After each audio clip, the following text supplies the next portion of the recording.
Have you ever noticed that the religious seem convinced that atheists can't answer their questions, and the moment that we do, and we always do, they just go mute because they just can't handle it? Yeah, we have another one of those today, because they're always fun, right? So let's get down to brass tacks and see what this question is and why it'll take me no time at all to provide a rational, evidence-based answer, and why, as is no surprise, the theist just won't like it. But yeah, who cares about that, right?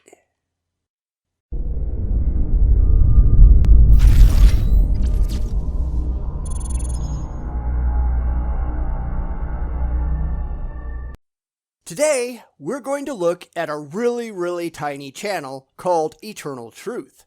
And I mean tiny in the sense that at the moment that I'm making this video, they have 1 subscriber. This is their 3rd video, and I'm sorry to say, it's just not going well so far. But he wants to ask atheists a question, and he says we're going to fail. Place your bets now if you think that's the case.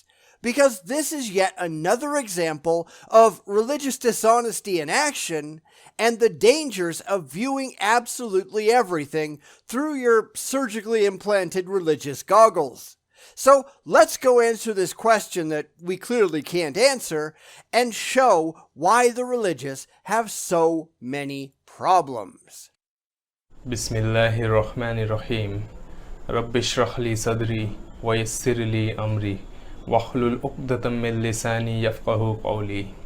Now, he starts off with something in Arabic, and I'm just going to skip over all of that, and that's why it's so hard to do a lot of Muslim videos, because so many of them aren't in English, and having subtitles on is really a pain in the ass most of the time, especially because the ones provided by YouTube tend to be utter shit.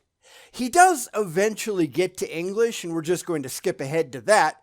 But for our Muslim video makers out there, if you're going to be making videos for atheists, you're probably best served by using the language that most atheists seem to speak. You know, just saying. Anyway, let's see which question we're going to fail to answer, because I'm really dying to know. The atheists are very logical persons. The atheists claim themselves to be very scientific. So there are 7.9 billion people on the earth, and near about 7% of the population is atheist. More or less.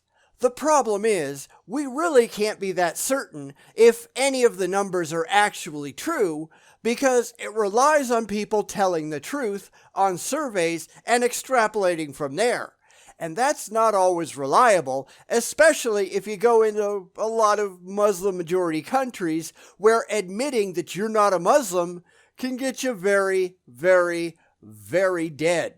Therefore, I would suspect that the number of stated atheists in a place like Pakistan or Iran or Saudi Arabia is likely to be vastly underreported. The more open the society, the less likely it would be that fear of physical harm would cause misreporting. But there's a problem on the other side too. A lot of people will fear that they will lose friends and family members because they aren't playing along with the local majority faith, and therefore, there are a lot of people who will report being religious who simply aren't. And that's why it's important to watch the figures over time and try to match them up with the socio-political trends to see what's really going on. Because the less fearful people are of retribution, the more likely they are to be honest. And I think that's what the data we're seeing actually shows. Atheists are actually vastly underrepresented most places where religion is strong. In the Western world, atheists probably represent 25 to 40% of the population. Church attendance is at an all-time low, and that's a good thing. Anyway, let's get back to the video. So it comes to the figure of 553 million people are atheist, more or less. So being an atheist is not easy because atheists sometimes gets many questions that they cannot answer. I've never come across one yet, not once. If you want to know why it's hard to be an atheist, look at Muslim majority countries. Atheists get murdered in cold blood regularly. Hell, look at Bangladesh, where machete murders of atheists is nearly a weekly thing. The least of our worries are your silly questions, not when we're trying to keep our heads attached to our bodies. But the fact remains, the religious are far more impressed by their questions than we are. We can answer them all with ease. You just don't like the answers that we provide, and if we can't come up with the answers that the religious are looking for, clearly those answers just don't count, right? Because every time a theist comes up with one of these questions atheists can't answer, their comment sections are flooded with answers from atheists, and they never take the video down, and they never admit they were wrong. And that includes this video as well. It isn't that we can't answer, it's that the theists just don't listen. And that's kind of a problem. So atheists say that they believe in science. They believe that there is no God or gods. Well, you might have been half right. Most atheists respect science and the scientific method because it's the only reliable method that we have found so far that accurately describes the reality in which we all live. Yet, I don't see a lot of atheists who will say the second part. I don't believe that there are no gods. I simply haven't been convinced that there are. There's a fundamental difference between denying a proposition outright and saying, I don't believe you. Yet the religious can't get that part through their heads, can they? It's no wonder they continually ask questions that are totally nonsensical. They are completely ignorant of the subject matter, and that's not exactly a surprise. But whenever someone asks few questions to the atheist, they become silent. They can't answer the questions. So, if you say that the bird flies in the sky, so who is the one who is making the bird fly in the sky? No one. Well, I suppose the bird is responsible, exercising its own musculature to flap its wings and all that, but there is no external force that's grabbing the bird and shoving it up into the sky and making it fly. At least there's nothing that we can detect, and that's really all that matters. If we're going to answer such a malformed and ignorant question, we need context, and the religious refuse to provide it. They are expecting us to say that Allah or whatever other gods they happen to believe in, but there's no evidence of Allah or any other god. If atheists are being quiet about it, it isn't because we can't answer, it's either because we can't figure out how to diplomatically tell the theists that they're completely full of shit, or we're trying to figure out how not to get our asses killed. It's never, ever that we can't answer. It's mostly that we don't trust you fucks. They will say that bird flies through their wings. Because of the wings, they just flap it and move around in the air. If you ask them who has created the bird, they will say, I don't know. We don't believe that someone has created. It may be created by its own. But whenever you say that, there has to be a particular creator behind every creation. Says who? And this is where we get back to the fundamental problem with all of these questions, and I've pointed it out in the past. The religious are looking for an answer that justifies their already existing emotional beliefs. They're not looking for the truth. They don't give a shit about the truth. They're looking for something to come along and stroke their overactive egos. If we don't answer the way they want us to answer, we're just not answering at all, right? Except that's not how it works. This guy even said that's what he expects. Atheists do answer the question. He even admits it. We can describe exactly what's going on aerodynamically. We can explain how the muscles and the bones and the feathers interact with the air to produce flight, but that's not the answer that he's looking for, and therefore we didn't say a word. He's got an emotional belief that he expects us to address, and when we don't, he just dismisses every word that comes out of our mouths. Except that's blatantly dishonest, and it's not us with the problem, it's him. But this is something which the atheists deny. This is something which the atheists run away from. So the answer is simple. The atheists have very little knowledge about this life and the hereafter. Prove that there is a hereafter. I mean, really, you're the one claiming it exists. You prove it. This is where the religious really start to embarrass themselves. They insist this exists for Fifi's sake, but they can't actually demonstrate it in any objective way. Because, as we all know, they just don't care.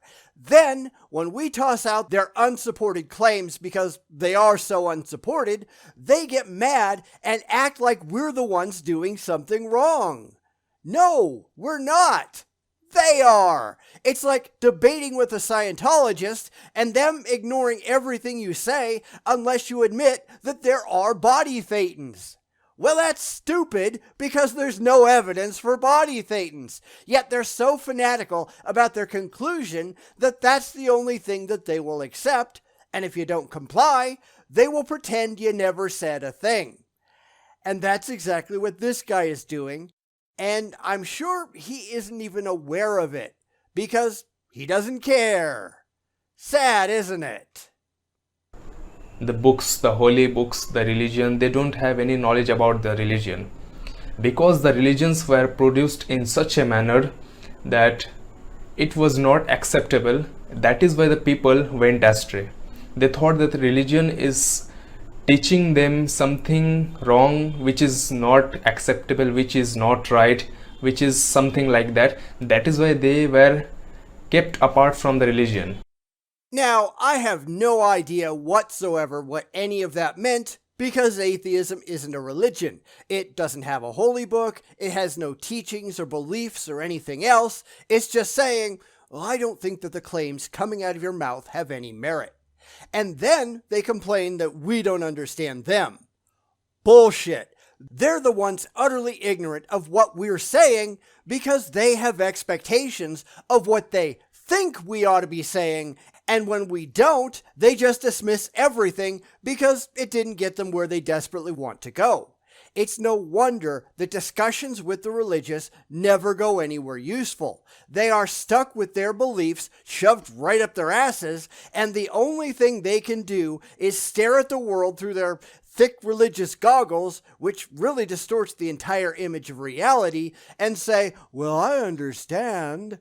Except they don't. They can't see it as it actually is, demonstrably and objectively, and with evidence to prove it. They can only see it the way that their silly religious books insist that it must be.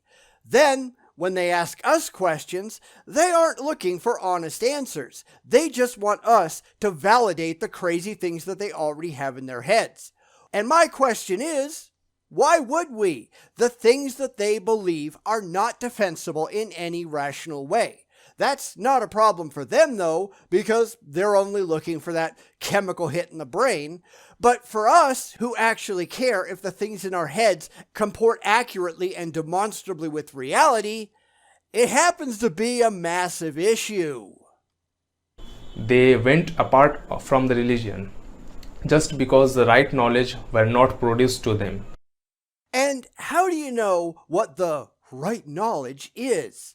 Because this is where atheists start asking the theist questions that they can't come up with a coherent answer to. Because I want to believe isn't a good reason to believe. Just because you're a gullible dumbass who's bought into the emotionally comforting claims of your religion, that's nothing to be proud of. Because I don't care what you want to believe. I care what you can demonstrate with objectively verifiable evidence, and the religious can never manage to do that, can they? They have lots of excuses for why they can't, but they still can't because this isn't about truth. It's about emotions. It's about internalizing the religious mind poison to the point that you can't go on without it. And again, it's why these discussions are never productive. Unlike the religious, we're not trying to get them to take our side. We just want them to get a grasp on reality, and they have absolutely no interest in that. Reality is scary, and religion, as dumb and indefensible as it is, it provides emotional comfort. So long as that's the case, and so long as that's all they care about, it's a complete waste of time to have discussions with them at all, because it will ultimately go nowhere. May Allah subhanahu wa ta'ala protect us from being such kind of people. After that, he just goes into praying to his imaginary friend, so we'll just stop right there. The thing is, he didn't ask a coherent question. He was just trying to lead us to his magical jihadi in the sky, and when we don't follow him down the primrose path, he just pretends that we didn't even try. This is not at all uncommon, though. We see it all the time. He even admits that we provide answers. He just didn't like the answer that we gave, and therefore, nope, we just didn't answer it at all. Except we did. This is blatant dishonesty when you think about it. Now, I'm sure this guy doesn't realize that because he's not thinking along those terms. His beliefs are the truth because that's what he really wants to be true. Whether or not it is, that's totally irrelevant. It makes him happy, so no more thoughts are required. And because it makes him feel good, anyone else that has anything else to say, well, they don't count. Everyone has to come to the same conclusion. Or else, in far too many circumstances. Except he's just assuming that he's right without ever trying to prove that he's actually right.